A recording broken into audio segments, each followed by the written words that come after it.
ಒಂದು ಒಳ್ಳೆ ಕೆಲಸದ ಬಗ್ಗೆ ನಮ್ಮ ಜಿಲ್ಲೆಗೆ ಏನಾದರೂ ಆಗಬೇಕು ಅಥವಾ ನಮ್ಮ ಊರಿಗೆ ಏನಾದರೂ ಆಗಬೇಕಂತ ಬಂದಿದ್ದರೆ ನನಗೆ ಸಂತೋಷ ಆಗ್ತಿತ್ತು. ಇವತ್ತು ಅದನ್ನೆಲ್ಲವನ್ನು ಬಿಟ್ಟು ನಮ್ಮಲ್ಲಿ ಧಾರ್ಮಿಕ ಭಾವನೆಯನ್ನು ಕೆದಡಿ ನಮ್ಮ ಕಾರ್ಕಳದ ಪರಶುರಾಮ ಥೀಮ್ ಪಾರ್ಕ್ ಅಂತ ಆಗ್ತದಂತೇಳಿ ಭಾಳ ಸಂತೋಷದಲ್ಲಿ ನಾವು ಇದ್ರ ಬಗ್ಗೆ ಇದ್ದವರು. ಇವತ್ತು ಇದನ್ನು ನೋಡಿದರೆ ಇವತ್ತು ಸುಮಾರು 1.5 ವರ್ಷ ಆಯಿತು ಈ ಬಗ್ಗೆ ಹೋರಾಟ ಶುರು ಮಾಡಿ. ಅದಕ್ಕೆ ನಮಗೆ ನಿನ್ನೆ ಒಂದು ಹಂತದ ಜಯ ಸಿಕ್ಕಿದೆ ಅಂತ ಸಂತೋಷ ಪಡ್ತೇವೆ. ಜಯ ಅಂತ ಹೇಳೋದಿಲ್ಲ, ಇನ್ನೂ ಬೇಸರ, ಮನಸ್ಸಿಗೆ ಒಂದು ಘಾಸಿ ಆಗ್ತದೆ. ಯಾಕಂದರೆ ನಮಗೆ ಈಗ ಬೆಂಗಳೂರಿಗೆಲ್ಲ ಹೋದ್ರೆ ಎಲ್ಲ ಕೇಳೋದು, ನೀವು ಕಾರ್ಕಳದವರು, ಪರಶುರಾಮ ಒಂದು ಸುನೀಲ್ ಕುಮಾರ್ ಇದೆ ಕೇಳೋದು. ಎಷ್ಟು ನಾಚಿಕೆ ಆಗ್ತದೆ ಅಂತ ಭಾಳ ಬೇಸರ ಆಗ್ತಾ ಉಂಟು. ಆದರೂ ಬಂಧುಗಳೇ, ನಿನ್ನೆ ಪೊಲೀಸ್ ಇಲಾಖೆ, ನಮ್ಮ ದಕ್ಷ ಪೊಲೀಸ್ ಇಲಾಖೆ ಕರ್ನಾಟಕ ರಾಜ್ಯದ ಉಡುಪಿ ಜಿಲ್ಲೆ ಅರುಣ್ ಕುಮಾರ್ SP ಅವರ ನೇತೃತ್ವದಲ್ಲಿ ಪರಶುರಾಮ ಥೀಮ್ ಪಾರ್ಕ್ ಇದ್ದು ತಗೊಂಡೋದ ಎಲ್ಲ ಮೂರ್ತಿಯ ಪಾರ್ಟ್ಸನ್ನು ತಗೊಬಂದಿದ್ದಾರೆ. ಅದು ಈಗ ನಮ್ಮ ಸೊಂಟದ ಕೆಳಗಿದ್ದು ಅಲ್ಲಿ ಉಂಟು ಎಲ್ಲಿ ಮೂಬಿಕಲ್ ಬೆಟ್ಟದಲ್ಲಿ. ಮೇಲಿದ್ದು ಮೂರ್ತಿಯನ್ನು ತಗೊಂಡೋಗಿದ್ದೇನೆ, ನಾನು ಕರಗಿಸಿ ರೆಡಿ ಮಾಡಿದ್ದೇನೆ ಅಂತ ಹೇಳ್ತಿದ್ದಾರೆ. ಇಲ್ಲಿ ಕಾಲು ಸೊಂಟ ತನಕ ಇರುವಾಗ ಪುನಃ 2 ಕಾಲು ಮಾಡುವ ಕೃಷ್ಣನಾಯ್ಕೆ ಏನು ಅಗತ್ಯ ಇದ್ದದ್ದು ನಂಗೆ ಗೊತ್ತಿಲ್ಲ. ಈಗ ನಮ್ಮ ಕಾರ್ಕಳ ಸ್ಟೇಷನಲ್ಲಿ 2 ಪಾದ ಇದೆ, ಮೂಬಿಕಲ್ ಬೆಟ್ಟದಲ್ಲಿ 2 ಪಾದ ಇದೆ ಪರಶುರಾಮಂದು. ಇದು ಯಾಕಾಗಿ, ಅದರಿಂದ ನಮಗೆ ಇನ್ನೂ ಸ್ಪಷ್ಟವಾಯಿತು ಅಲ್ಲಿ ಇರುವ ಅರ್ಧ ಮೂರ್ತಿ ಸಹ ನಕಲಿ ಅಂತೇಳಿ, ಅದು ಅಸಲಿ ಮೂರ್ತಿ ಅಲ್ಲ.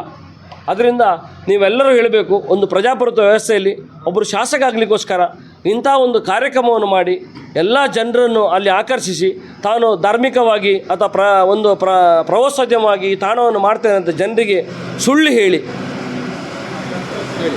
ಈ ನಮೂನೆ ಎಲ್ಲ ಒಂದು ಜನರನ್ನು ದಿಕ್ಕು ತಪ್ಪಿಸೋ ಕೆಲಸವನ್ನು ಇವರು ಮಾಡ್ತಾರಂತ ನಾವು ಕನಸಿನಲ್ಲೂ ಎಣಿಸಿರಲಿಲ್ಲ. ಅದರ ಜೊತೆಗೆ ನಿಮ್ಗೆ ಗೊತ್ತಿರ್ಬೋದು, ಅದು ಒಂದು ನಮ್ಮ ಇದರ ಗೋಮಾಳ ಜಾಗ ಇರ್ತದೆ. ಈ ಗೋಮಾಳ ಜಾಗದಲ್ಲಿ ಸುರಿಗೆ ಇವರ ಅಧಿಕಾರ ಇರುವಾಗಲೇ ಇದು ಜನವರಿಯಲ್ಲಿ ಉದ್ಘಾಟನೆ ಆಗಿದೆ. ಮಾರ್ಚಲ್ಲಿ ಇವರ ಕಂದಾಯ ಇಲಾಖೆಯಿಂದಲೇ ಇಲ್ಲಿ ಯಾವುದೇ ಆ್ಯಕ್ಟಿವಿಟೀಸ್ ಮಾಡಬಾರ್ದು ಅಂತ ಸ್ಪಷ್ಟವಾದ ಲೆಟ್ರ್ ಬಂದಿದೆ. ಆ ನಂತರ ಇವತ್ತಿಗೆ 1 ವರ್ಷ ಚಿಲ್ಲರೆ ಆಯಿತು ಇವರು ಶಾಸಕರಾಗಿ.